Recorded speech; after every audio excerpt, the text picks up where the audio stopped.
Film diawali dengan memperlihatkan beberapa gangster yang dipimpin oleh seorang pria yang bernama Luigi. Kedatangan dia ke sana yaitu untuk menagih hutang kepada seorang pria yang bernama Anthony. Namun karena dirinya terkena PHK akibat pandemi, akhirnya dirinya berniat pergi dari sana untuk menghindari penagih hutang dari Luigi dan teman-temannya.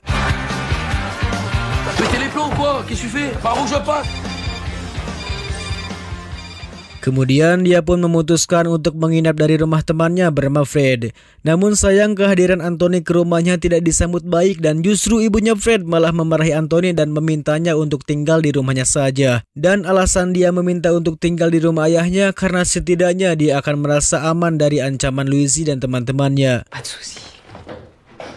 Et toi, je te fais cadeau des réparations, ensuite tu te fais oublier. Il a changé. Pourquoi tu l'as revu? Ouais, je vois. Sementara itu, ayah Anthony sendiri merupakan seorang binaragawan yang memiliki pengawakan besar bernama Vincent. Di situ dia terlihat sedang melatih otot-ototnya untuk mempersiapkan kontes kejuaraan yang akan mendatang.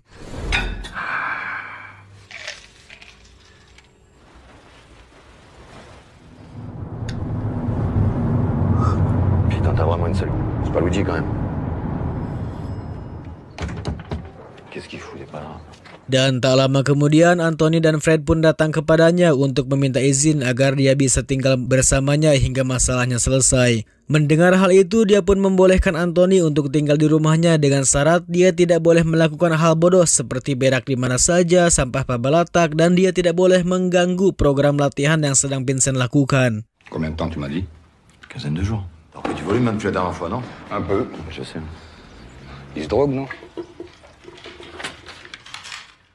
Singkatnya, hari demi hari pun Anthony lalui di rumah Vincent yang mana beliau sangat terlihat senang melihat teman-temannya sedang latihan. Sedangkan dia sendiri merupakan seorang rebahaners yang sudah lama tidak berolahraga. Untuk itu dia pun mulai menguji otot-ototnya dengan mengangkat barbel yang cukup besar. Namun benar saja dia sama sekali tidak bisa mengangkat barbelnya. Il est au fond à droite avec Too much strain of aches. The wounds won't heal no matter. Oh my god. Non, je suis pas inquiet. T'as vu la silhouette, hein? Dan saat mereka berbelanja di toko Alfamart untuk kebutuhan hidupnya sehari-hari, di sana Anthony mendapat sebuah telepon dari Luigi dan menanyakan masalah hutangnya. Namun karena ia masih pengangguran dan belum mempunyai pekerjaan, dia pun memintanya menunggu 10 hari untuk mencari pundi-pundi rupiah agar hutangnya terlunasi.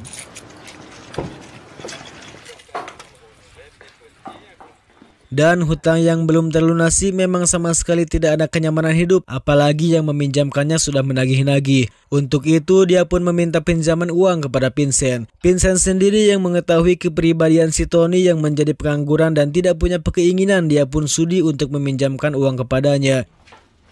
Demain, il y a grève au lycée. 500 euros. Mencari uang memang tidak mudah bagi seorang pengangguran, apalagi ingin bekerja tidak punya orang dalam. Untuk kemudian Vincent pun menyuruh Tony untuk menyebarkan brosur miliknya dan dengan hal itu dia bisa mengumpulkan sepeser dan sebesar apapun nominal uangnya untuk bisa ditabungkan dan bisa membayar hutang yang dimilikinya. Sementara itu, ibu Anthony sendiri merupakan seorang wanita yang bekerja di laundry di sebuah tempat yang tidak diceritakan di sini.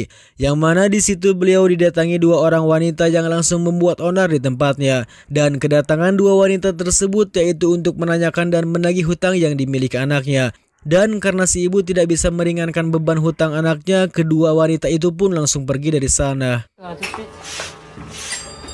Keesokan harinya, Vincent yang sedang jogging di hari Minggu, di sana dia menemukan sebuah brosur miliknya yang terlihat berserakan di mana-mana. Merasa semua ini akibat Tony yang tidak becus dari pekerjaannya, dia pun langsung memarahinya di rumahnya. Dan karena pekerjaan menyebar brosur tidak becus, dia pun memberikan pekerjaan lain kepadanya, yaitu dengan membersihkan seluruh ruangan di rumahnya. Dimulai dengan membersihkan toilet serta mencuci pakaian dalam miliknya.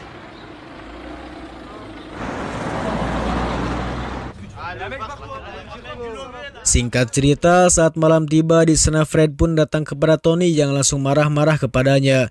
Karena atas tindakan dan perilakunya yang membuat keselamatan keluarganya terancam, dimulai dari ibunya yang didatangi oleh dua orang wanita, termasuk kehidupan Fred yang merasa terganggu oleh tingkah laku si Tony. Dan Tony sendiri sedikit sadar atas tindakannya yang merugikan keluarganya. Akhirnya dia pun menceritakan asal-usul tentang mengapa ia meminta pinjaman kepada Luigi. Tak hanya itu, sebagai seorang pria sejati dan seorang pria yang bertanggung jawab, di sana Tony akan berusaha untuk menyelesaikan semua permasalahannya. Je sais pas si... Ça me correspond plus. Sementara Tony yang sudah hilang kendali, di sana dia terpaksa harus mencuri uang dan beberapa barang berharga di rumah ayahnya sendiri.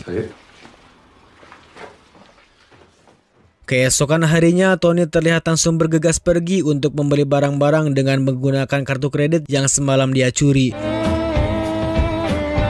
Dan setelah membeli barang-barang tersebut, dia pun langsung menjual barang-barangnya kembali untuk bisa mendapatkan uang tunai. 950 €. Arrête la guitare, elle vomit. Je sais, mais c'est la proposition. Kemudian setelah mendapatkan uangnya, dia pun menemui pacarnya dan memberikan uang hasil penjualan barang-barangnya untuk membayar kepada orang-orang yang punya hutang pihutang kepadanya. Dan karena hutang yang sudah lama tidak dibayar oleh Tony, dia pun merasa malu untuk membayarkannya sendiri. Oleh karena itu, dia meminta kepada sang pacar untuk sukarela membantunya membayarkan hutang kepada Louisie. C'est pas cool. Ouais, c'est ça. C'est quoi ça? Je sais pas, mes copines.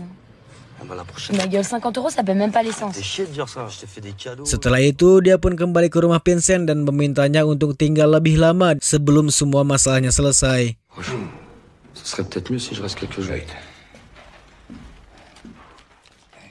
Di suatu malam, ketika Vincent sedang tidak ada di rumah, Tony pun masuk ke kamarnya untuk mencuri barang-barangnya kembali. Namun tanpa dia sadari, gelang yang dicuri olehnya kemarin seketika hari itu terjatuh ke lantai.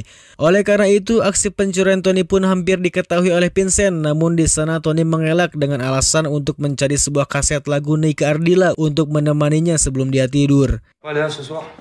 Non, c'est disputé. T'as quel âge aujourd'hui, 25? 22. Dan ketika Vincent sudah masuk ke kamarnya, di sana dia pun menemukan sebuah kalung yang tadi jatuh di kantung Anthony. Merasa si Tony sudah mencuri kalungnya, dia pun langsung menemuinya untuk memberi pelajaran kepadanya.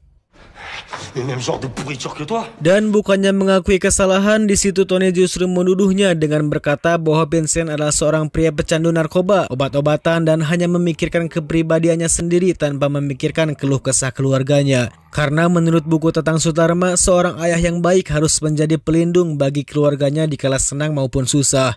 Tony yang merasa kesal mempunyai ayah seperti itu, dia pun langsung pergi dari sana.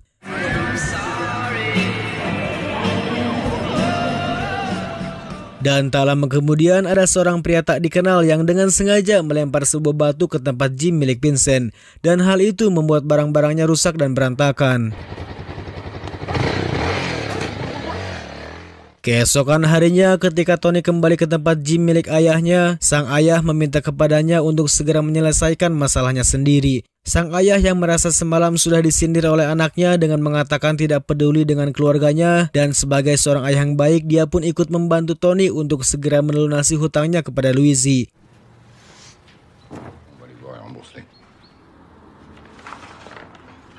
Dan tanpa membuang waktu, Tony pun langsung bergegas bersama Fred untuk melunasi hutangnya kepada Louisie dan teman-temannya.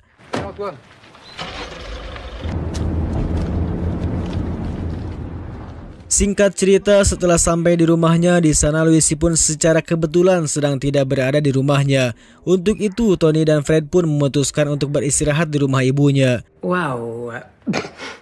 Ça va être sympa. Ah non, non, moi je viens pas. Pourquoi? Avec de la sauce, y a pas de vin. Tak lama kemudian, saat dia berada di rumah sang ibu, di sana dia pun ditelepon oleh Louisie dan meminta untuk membayar hutang-hutangnya. Tanpa membuang waktu, di sana Tony pun langsung pergi ke tempat Louisie untuk membayar semua hutang yang dimilikinya. Dan setibanya di sana, Tony pun langsung membayarkan hutangnya kepada Louisie sebesar 2.000 euro. Namun di sini dia bersikap seperti Bang Emok yang meminta uang tambahan 1.000 euro lagi karena lamanya menghutang. Dia pun diminta memberi bunga setiap hutangnya. Di sana Anthony yang tidak memegang uang sepeser pun seketika dia pun bingung harus mencari uang kemana lagi. Sedangkan Louisie yang kesal melihat Tony belemah-belemo, dia pun meminta sang ajudan untuk menghajarnya. Di sisi lain, di kejuaraan bodybuilders, Vincent sendiri terlihat sedang mendaftar untuk mengikuti kejuaraan tersebut. Vincent Morel, j'ai entendu numéro 12. Dan setelah pendaftaran selesai, Vincent pun langsung bersiap-siap dan langsung mempertontonkan perbentukan tubuhnya kepada dewan juri.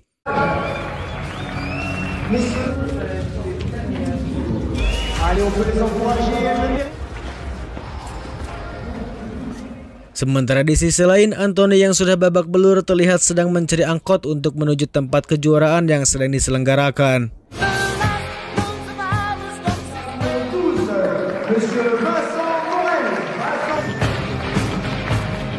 Sedangkan di tempat kejuaraan sendiri, Vincent harus menerima keputusan yang pahit ketika semua juri tidak memberikan poin yang bagus untuknya, sehingga hal itu membuat Vincent sedikit bersedih. Ouais, bien. Rien d'original, quoi.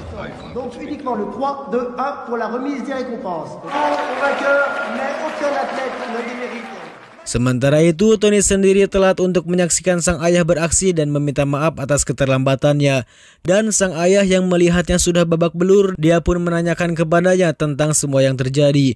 Tony yang tanpa berkata-kata lagi, dia pun langsung mengatakan kepada sang ayah bahwa dia telah dihabisi oleh anak buahnya Louise. Tak terima dengan hal itu, sang ayah berikut temannya pun langsung bergegas mendatangi Louise untuk menyelesaikan masalah yang dialami anaknya.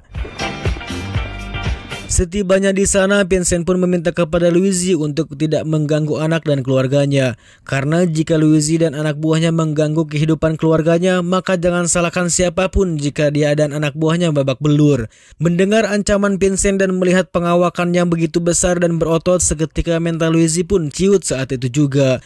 Dan karena dia tak ingin memperpanjang masalah, dia pun berjanji untuk tidak mengganggu kehidupan keluarganya dan menyudahi setiap permasalahan Louise dengan Tony.